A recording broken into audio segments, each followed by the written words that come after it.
Well, we are going to wrap up this series called Choose Your Own Adventure. This is based on books series called Choose Your Own Adventure. As a child, this was a series of books that I would read, and I read with my kids now. If you don't know what it is, you read a few pages, and then you get to a point where you have to make a decision. For instance, it might say something like you're walking down a path in the woods at night, and you see a shack at the bottom of the trail with a small light coming from the window and a weird noise coming out of the shack.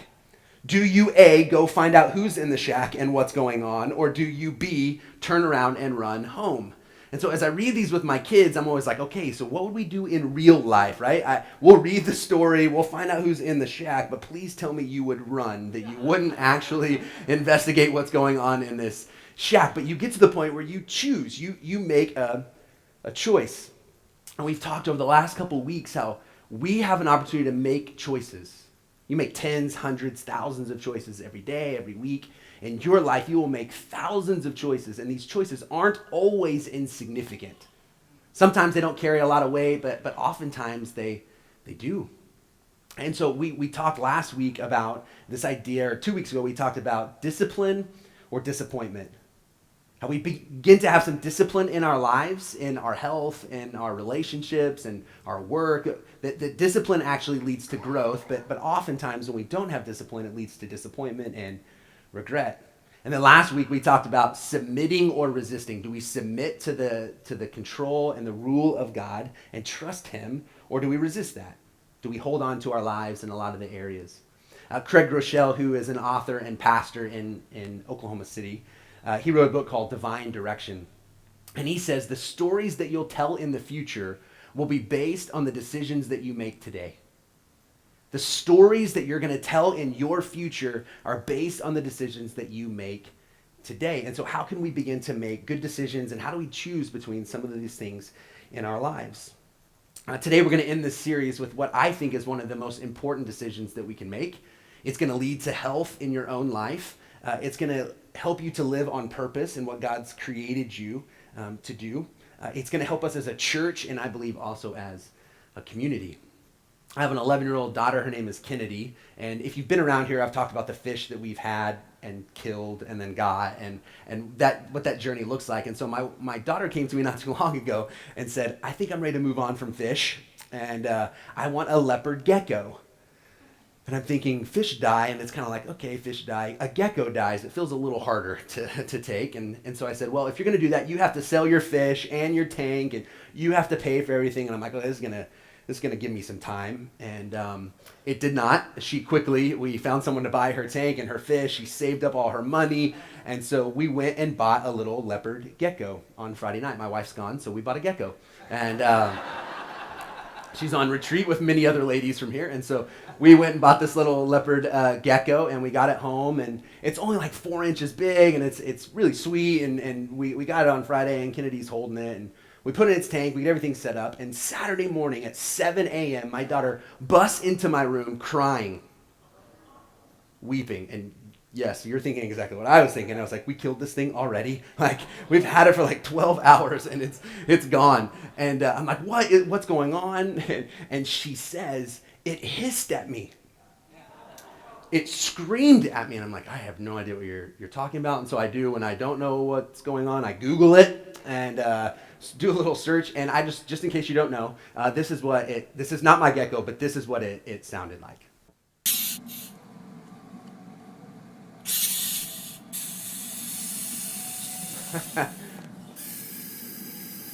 Right.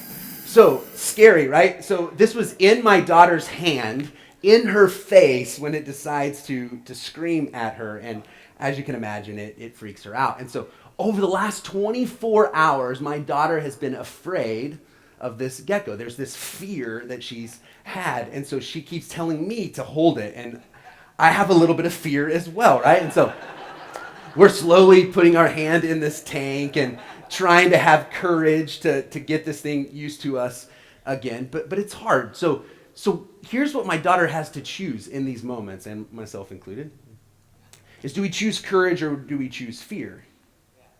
See, because here's the thing we often think of when it comes to fear.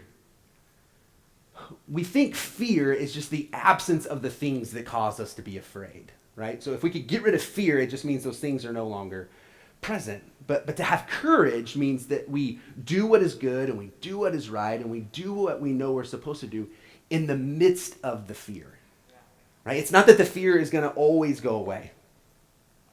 There is probably going to always be some sort of fear. Maybe it's irrational, maybe it's real. And I'm not talking about the fears of heights and of spiders and things like that. I'm talking about the real fears that we have in our lives.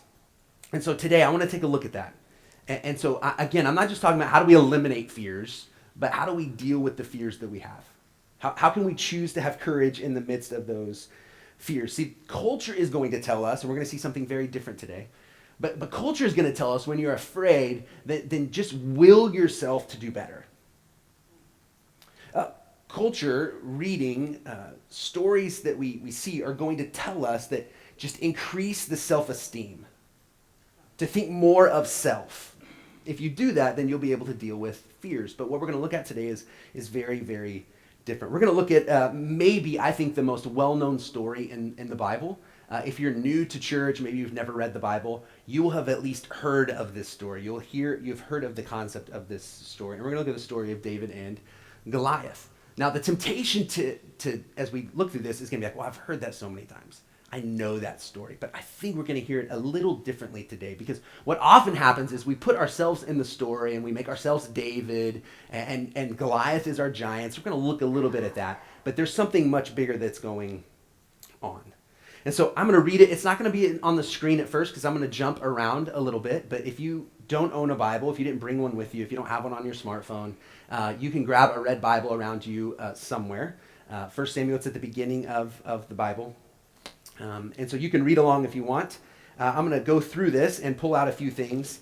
And then I'm going to give us four things that we're going to have to begin to develop if we're going to have courage in the midst of our fears, if we're going to choose to have courage. So just to set this up, you have two groups of people. You have the Philistines and the Israelites. They're at battle with one another. And one's on one hill and one's on the other hill. And then in the middle, you have a valley. And in this valley, you have this guy named Goliath who keeps coming down in the valley. Now, I think most of us have heard the correlation of David and Goliath. We hear it in sports, and we see it when things happen that shouldn't happen, when the underdog wins, right? So we know the idea of David and Goliath, and you may know Goliath is a giant, but I want you to kind of hear who Goliath is in this moment. So chapter 17 of 1 Samuel, verse 4, it says, "A champion named Goliath, who was from Gath, came out of the Philistine camp. He was over 9 feet tall. Not only was he 9 feet tall, but he had a bronze helmet on his head and wore a coat of scale armor of bronze weighing 5,000 shekels." Now, we don't use the term shekels, so 125 pounds. So you have a 9-foot man that also has a small person on them. 125 pounds of protection. It says, on his legs he wore bronze greaves, and a bronze javelin was slung on his back. His spear shaft was like a weaver's rod. So this would have been a rod that was probably 10 to 12 feet long. That was his javelin. Would have weighed 15 to 20 pounds. And so this is thrown over his back. And its iron point weighed 600 shekels. So the tip of it weighs 15 to 20 pounds. Then his shield bearer went ahead of him. So as if it's not enough, you have Goliath, 9 feet tall, 125 pounds of armor, a large weaver's rod with a tip on it. Then he has a person walking in front of him. And what was happening is Goliath comes out and he says, okay, there's no reason for us to lose a bunch of people. There's no reason for a bunch of people to die. You send one person out to battle me. Whoever wins, if Goliath wins, if he wins, then the Israelites will submit. If the Israelites win, then the Philistines will submit. And so Goliath steps out in the valley and begins to taunt the Israelites. And says, send out your one who will battle me. And he does this for 40 days. For 40 days, he comes out and does this. And I wonder if the Israelites, they see he's 9 feet tall, but as this goes on, he then becomes 10 feet tall and 11 feet tall, and he becomes bigger and stronger, and fear really begins to set in for the Israelites. And then you have David. So then now David enters the scene of this story. David is the son of Jesse. He's the youngest. He's kind of a runt. And so he wasn't off to battle. He's a shepherd. And so his dad sends him to the front line to take food. And so David shows up on the battlefield and he delivers food to those who are fighting. And when he gets there, let's jump to verse 26. It says, David asked the men standing near him, what will be done for the man who kills this Philistine and removes this disgrace from Israel? Who is this uncircumcised Philistine that he should defy the armies of the living God? I love this. David comes, he's like, so what's going to happen to the one who defeats him? And I get the picture of the people around there thinking, we don't talk like that. We don't actually believe that we could do it. But David, this runt of the family, steps in and he says, so what's going to happen for the one who takes him out? I mean, who does this guy really think he is?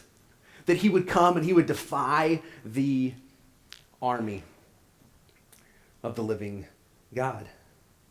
Well, word gets back to Saul, the one who's kind of ruling at the time and controlling the army. It gets back to Saul that there's this guy named David who's talking about defeating the Philistine. So jump over to verse 32. It says, David said to Saul, let no one lose heart on account of the Philistine. Your servant will go and fight him. Saul replied, you're not able to go out against this Philistine and fight him. You are only a boy, and he has been a fighting man from his youth. David just goes with this courage. You can't tell me David's not afraid. It's not that David doesn't have fear, but he has this massive amount of courage. And he goes to Saul and he says, look, I'll go do it. Nobody else is willing. I'll do it. I'll face him. And Saul says, no, you can't. Now, this is one of the things I think often happens when we deal with difficult things in our lives and things that cause us to be afraid. Even sometimes when we begin to build this courage, there's other people who will want to talk us out of it. There's other people who will begin to doubt. There'll be other people who begin to say, I don't know if you can accomplish that. I don't know if you can do that. I don't know if you can fill in the blank. And so this is what's happening. David believes, but then you have Saul who's like, there's no way that you can do this. Verse 34, but David said to Saul, your servant's been keeping his father's sheep. When a lion or bear came and carried off a sheep from the flock, I went after it, struck it, and rescued the sheep from its mouth. When it turned on me, I seized it by its hair, struck it, and killed it. Your servants killed both the lion and the bear, and this uncircumcised Philistine will be like one of them. And here's the important part. Here's anti what we hear from culture. The idea of self-esteem, the idea of just willing it. Because he has defied the armies of the living God. The Lord who delivered me from the paw of the lion and the paw of the bear will deliver me from the hand of this Philistine. See, David has courage not because he thinks he's the best. David doesn't have courage just because he's going to will himself to do it. David has courage because he's saying, look, the God who is behind me, the God who is with me, will make this happen. Saul says to David, go and the Lord be with you. Then Saul dressed David in his own tunic and he put a coat of armor on him and a bronze helmet on his head. Interesting, this is almost trying to get him to look like Goliath. David fastened on his sword over the tunic and tried walking around because he was not used to them. I cannot go in these, he said to Saul, because I'm not used to them. So he took them off. Then he took his staff in his hand, chose 5 smooth stones from the stream, put them in the pouch of the shepherd's bag, and with his sling in his hand, approached the Philistine. Meanwhile, the Philistine, with his shield bearer still in front of him, kept coming closer to David.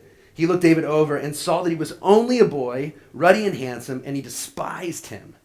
He said to David, am I a dog that you come at me with sticks? And the Philistine cursed David by his gods. Come here, he said, and I'll give your flesh to the birds of the air and the beasts of the field. Again, you can't tell me there's not a little bit of fear that David has here. But what does he do in the midst of his fear? David said to the Philistine, you come against me with sword and spear and javelin, but I come against you in the name of the Lord Almighty, the God of the armies of Israel, whom you have defied. This day the Lord will hand you over to me, and I'll strike you down and cut off your head. Today I'll give the carcasses of the Philistine army to the birds of the air, the beasts of the earth, and the whole world will know that there is a God in Israel. All those who gathered here will know that it is not by sword or spear that the Lord saves, for the battle is the Lord's, and he will give all of you into our hands. Again, David is not saying, look, I'm the best at what's going to happen. He's not saying I'm the best fighter, I have the best tools, I'm gifted more than anybody else. He says, no, God is going to be with me. It is his battle, not mine. As the Philistine moved closer to attack him, David ran quickly toward the battle line to meet him. Reaching into his bag and taking out a stone, he slung it and struck the Philistine on the forehead. The stone sank into his forehead, and he fell face down on the ground. So David triumphed over the Philistine with a sling and a stone, without a sword in his hand. And he struck down the Philistine and killed him.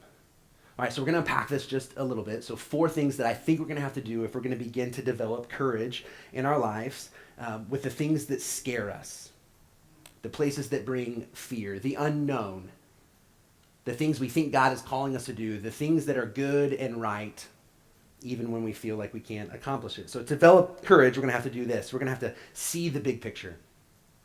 Number 1, if we're going to have courage in the face of fear, we're going to have to see the big picture.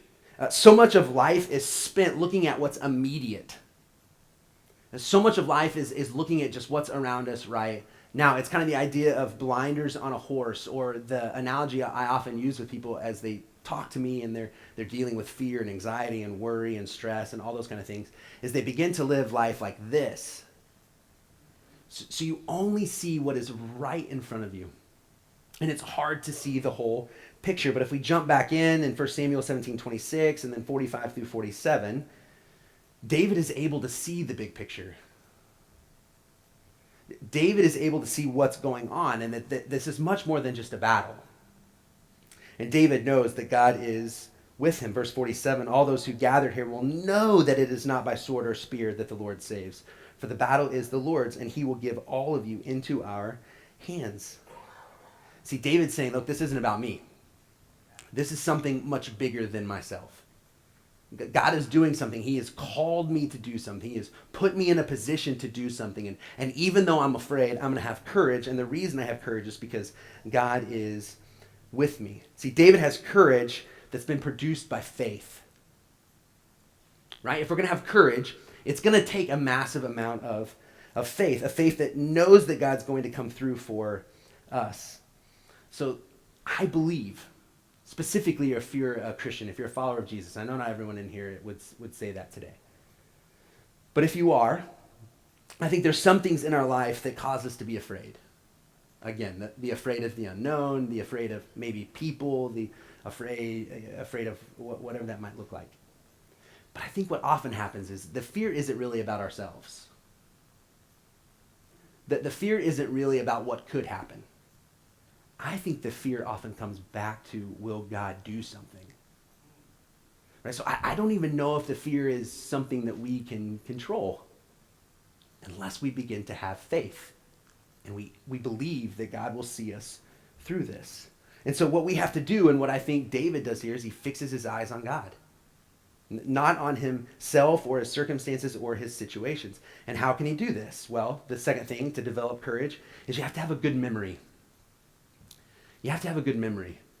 And so if we jump in 1 Samuel 33 through 37, we see Saul say, there's no way that you can do this. And then David says, no, you don't understand what my past has looked like. I mean, think about this. David says, look, the lion and the bear, they come to get sheep, and I run after it. I grab it by its neck, and I strike it, and I kill it, and I get back what is mine. This Philistine's nothing. God has been with me in those times, and he's going to be with me now. And so he remembers. And I think for many of us, we have a hard time having courage because we forget what God has done. We forget how God has been faithful in other times, and that he'll be faithful again, that he's good. He's been good in the past, and he's going to be good again. And so I think Saul and the soldiers lack courage because they failed to remember. Look, they know the stories.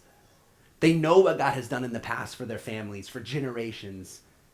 But yet in that moment, they fail to remember. And so we have to remember the small things. We have to look for them. And some of you who maybe say, I don't know if I believe in God. I'm trying to figure all this out. I'm investigating it. Just look back on your life. I think that even in those moments where you don't have faith in God, that you don't believe God exists, God is still real. And I think God is still with you. And so I think you could look back and think, man, I orchestrated that, or that was just by chance, but what if it wasn't? What if that was God saving you and protecting you and watching out for you when you didn't even know it? And so I think all of us in the room have to have a good memory and remember where God has been faithful, and then we believe that he'll be faithful again. The third thing to develop courage, you have to be who God has created you to be. I don't know if David wins if he goes as someone else. I mean, if David tries to take on the armor of what Saul is putting on him, I don't know if David wins.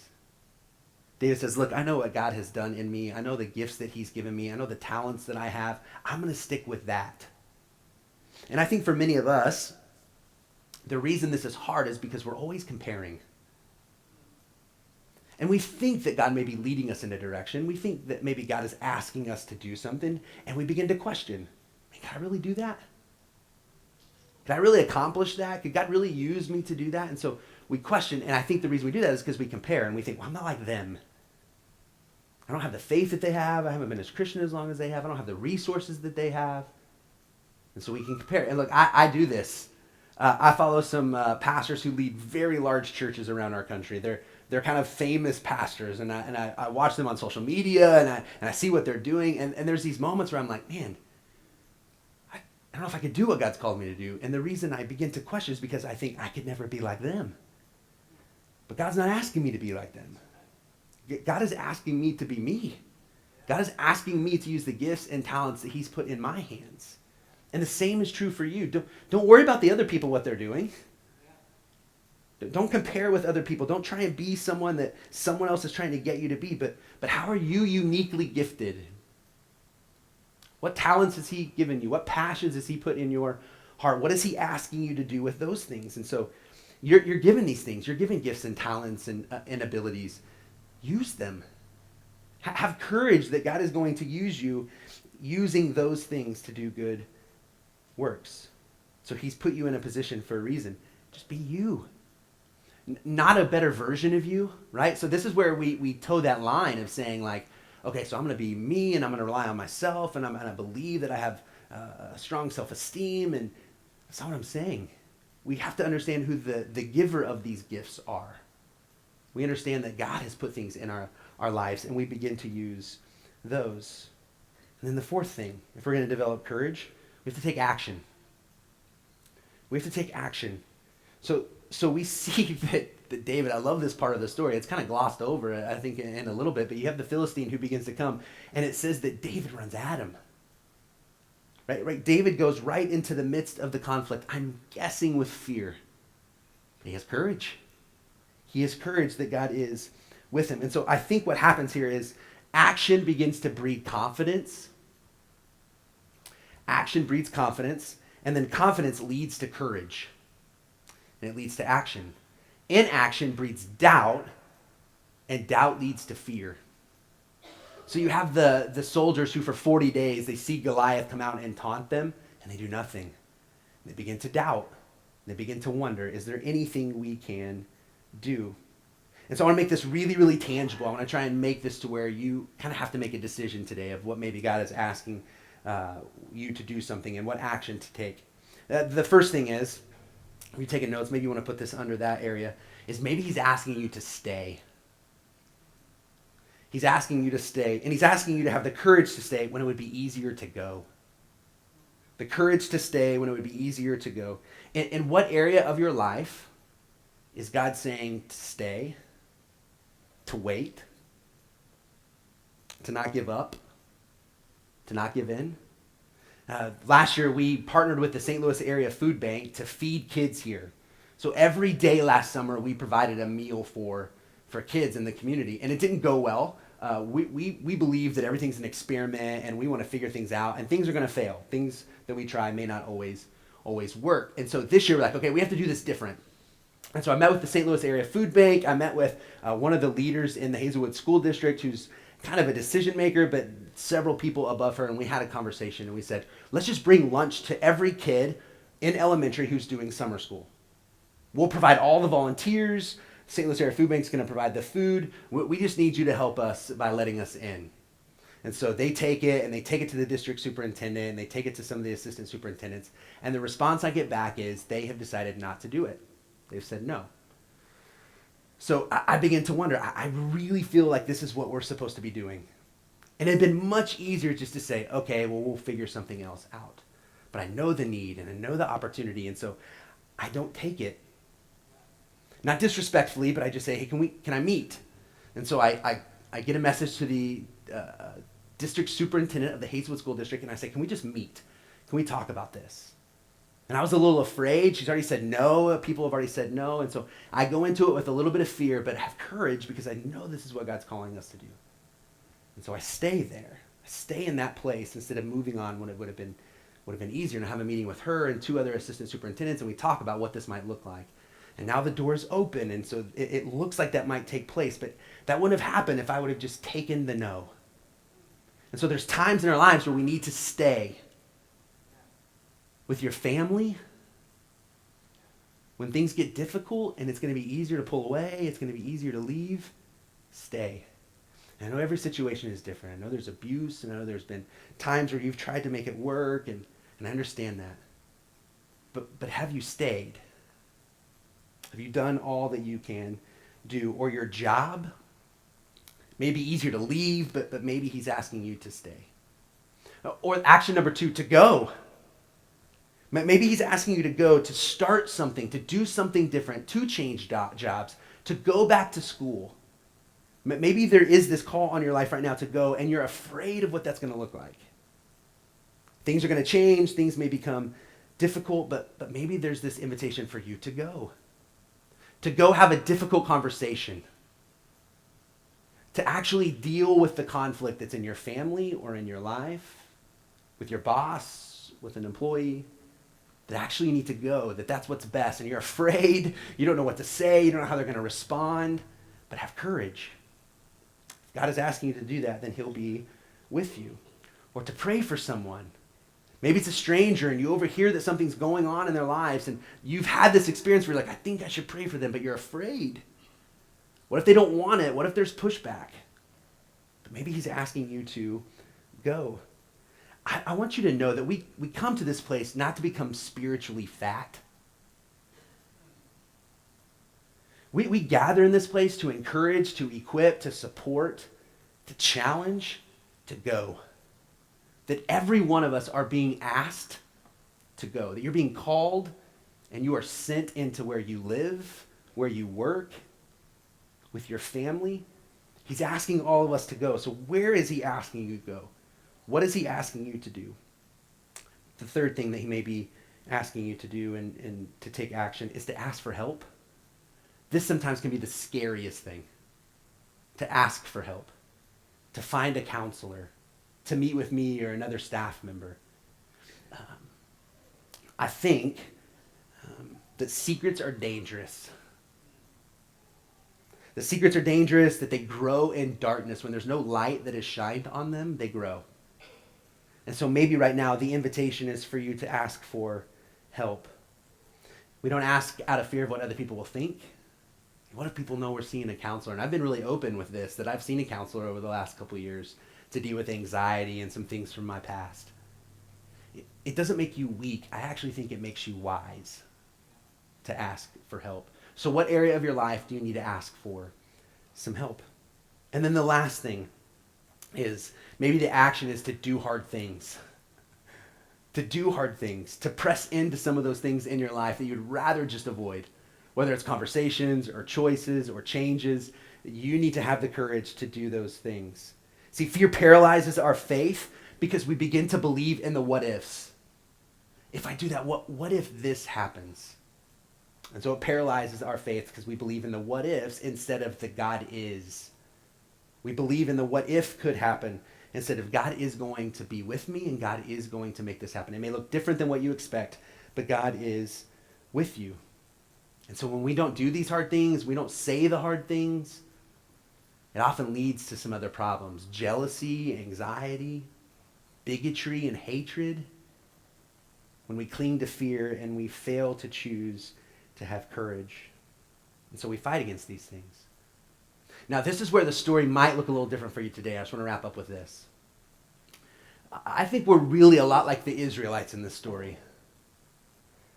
I think we're more like the ones who are hiding, that our knees are knocking and that we're afraid, and we really need someone to intervene on our behalf. And so I've often thought this way, that instead of just putting ourselves in the story and us becoming like David or us becoming like Moses, that Jesus is the greater David. That Jesus is the greater David. So today is Palm Sunday. This is the day that leads us into Holy Week, that takes us to the point where Jesus is going to go to trial, and he's going to be accused of things. He's going to be brutally beaten. He's going to be put to death on a cross. But then we know on Sunday he comes back. But this is the beginning of it all, as he rides into Jerusalem, and he's welcomed. The people throw down palm branches. They throw down their coats in honor of him, and believing that Jesus is coming to change things. But here was the problem. They thought he was coming with power, that he was going to overthrow the government, that he was going to say, let my people go, as we hear in the Old Testament. But Jesus rides in on a donkey. He comes full of peace, very differently than what they were expecting. But Jesus comes to truly set us free. Jesus comes to act on our behalf so that we can have courage.